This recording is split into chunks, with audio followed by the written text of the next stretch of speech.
We are looking at one of the strongest and most satisfying leveling builds in Path of Exile 2 right now.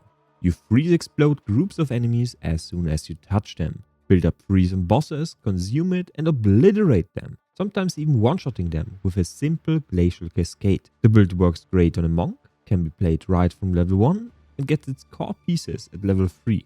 The important thing is transitioning to Hollow Palm at level 13. You respec some previous points in attack damage percentage to reach the keystone for a massive power spike, letting you omit reliance on weapons completely. And you can also possibly combine this build with the new Facebreaker or Martial Artist Ascendancy once 0.5 releases. By the end of the video you will know how to play this build, which gems to use, how to handle bosses and groups of enemies, what gear to look for, and how to path the passive tree without running into attribute problems. We begin at the beach. Start with the regular quarterstaff attack as your main clearing skill. After you kill the miller and reach Renly, pick up Glacial Cascade. This will be your main clearing skill for the remainder of your journey. In Clearfell, pick up Frost Bomb. Use it to apply exposure on bosses and tougher foes. After Draenor, take the concentrated AoE and link it into Glacial Cascade to improve its single target damage. Search for the Mud Burrow next for a power boost. Defeat the Devourer for a level 2 skill gem as well as a support gem. Do not proceed into the next zone yet, since the mob density will increase dramatically and we need something to AoE clear the zone. For the gem, pick up Frozen Locust, which you will now use to blow up packs by spawning it in between enemies. Most will automatically target it, blow it up and create a satisfying explosion. If they do not, target it with your Glacial Cascade to blow it up yourself,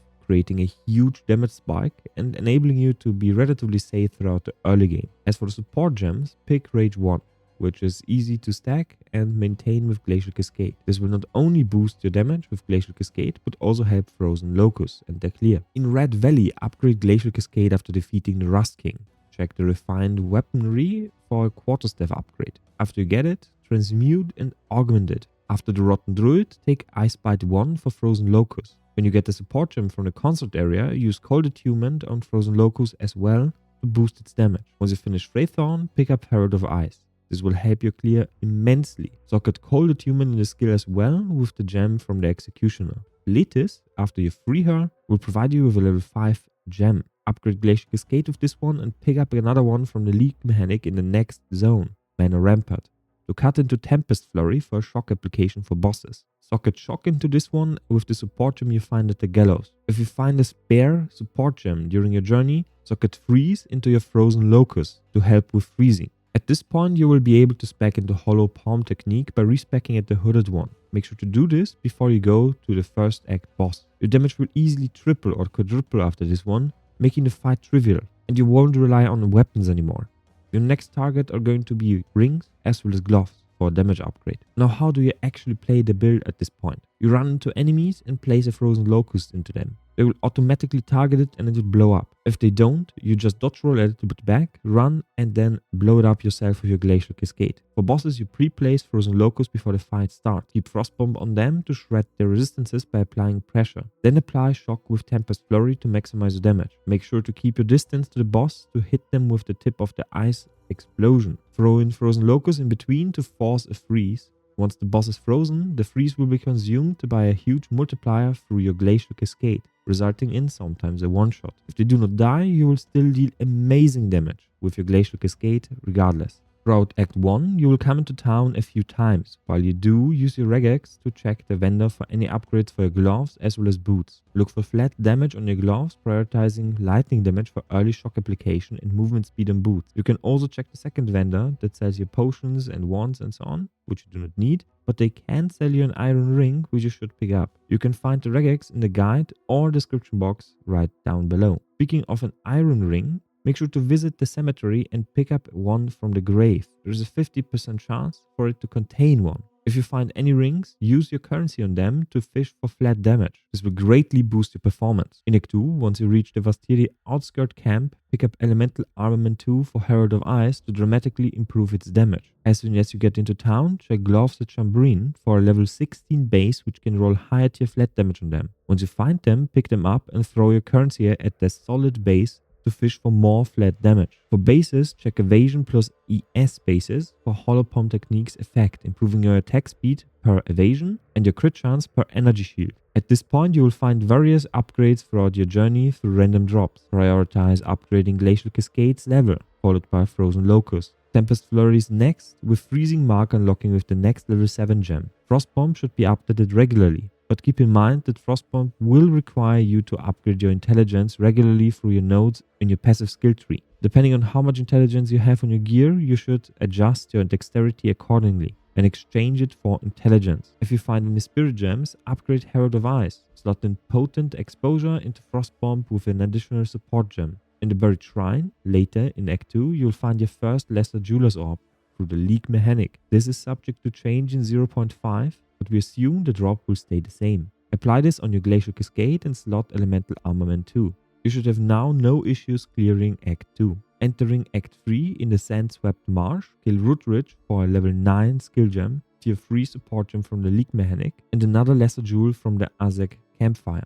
Use the level 9 gem to create a Hand of Chayula and slot in Freezing Mark. Use another skill level 7 gem or higher to cut Elemental Weakness and slot it in as well. You will not need to use Hand of Chayula during regular mobbing, but you can to apply a Freezing Mark to consume it for a 30% damage boost. This buff will apply for 10 seconds. As for your support gem progression, cut Frostbite 2 for Frozen Locust to buff your damage even further, and add another socket with the Jeweler's Orb to slot in Elemental Armament 2 alongside Freeze and Icebite 2. In the Jungle Ruins, kill Silver Fist for passive points and another level 9 skill gem. Use this one on Glacial Cascade to buff its damage. Again, your upgrade priority should be the same as in Act 2. With this, you have now all puzzle pieces to crush the campaign. As for Ascendancy, you don't need to worry about this one. I leveled this one completely without one and still am crushing the game without any issues. For release, I'm looking for Stonefist with the new martial artist Ascendancy as a target, but for now you can pick whatever. As for how to play it at this point, for regular enemies you run up to them and use Frozen Locust. This will AoE clear nearly everything at this point without even using Glacial Cascade. Enemies will just touch the Frozen Locust and explode. Follow up with Glacial Cascade if it doesn't happen.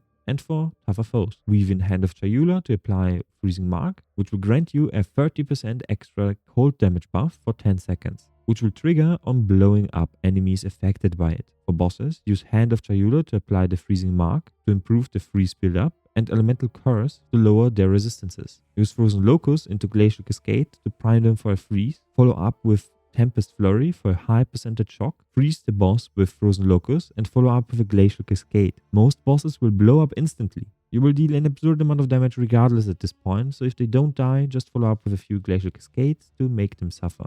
Next up is your gear. You do not need a weapon, however, you will still need to pay attention to your rings and gloves, since they will provide you with a much needed flat damage boost. You will also want to look out for an amulet with melee skill levels to buff your damage of Hollow Palm technique, since it's dependent on the level of the skill gem used. Additionally, you want to wear as much evasion and ES gear as you can possibly wear, which will provide you with more attack speed and crit chance. As for crafting your gloves, at this point use an evasion ES hybrid base and look for upgrades at bases at level 33, 46 and 54, which increase the tier of possible rolls with the flat damage modifiers. The more flat damage, the better. You can also roll additional attack speed, which is a great bonus here. For the passive tree, let's have a look at the planner. First up, the level bracket 1 to 14. We pick up all the skill speed nodes and path to concussive attack at first. This will cost 4 additional points. Your next 2 levels will be intelligence attribute points, and once you reach the second one, you want to respec to pick up the jewel socket, 2 attribute points and hollow palm technique. The next level will just go into 10% attack damage right here. For Act 2, we are now starting to utilize a second weapon set. The red nodes are weapon set 1, the green nodes are weapon set 2. On weapon set 1, you want to have everything except your Tempest Flurry. For your Flurry attack, you want to have as much magnitude of shock inflicted as possible on the tree, as well as increased shock chance and attack speed. You can find the priority in which order to pick up all the skill nodes right here. For the last part, we're going to expand the tree. At this point, we search for any attack damage nodes, as well as elemental damage nodes, a few defensive nodes, as well as all the magnitude of ailments I inflict on targets, as well as shock duration. Why the shock duration? Because sometimes enemies will be tougher than you expect, and you don't want to lower your DPS by applying shock constantly with a Tempest Flurry, so you pick up the additional shock duration. You can find the skill priority at the top right corner, with a few life on kill nodes right here. Those are optional. We pick up the first ones here, so flat life as well as 3%, and we pick up additional nodes here with additional 4% on kill. This will make running through maps much safer once you get to the third act. Again, you can find the exact priority on which nodes to pick up right in the top left corner. Anyway, today I forgot to turn on my camera. Next time I will have one again. Comment, sub, like, and see you next time. Bye.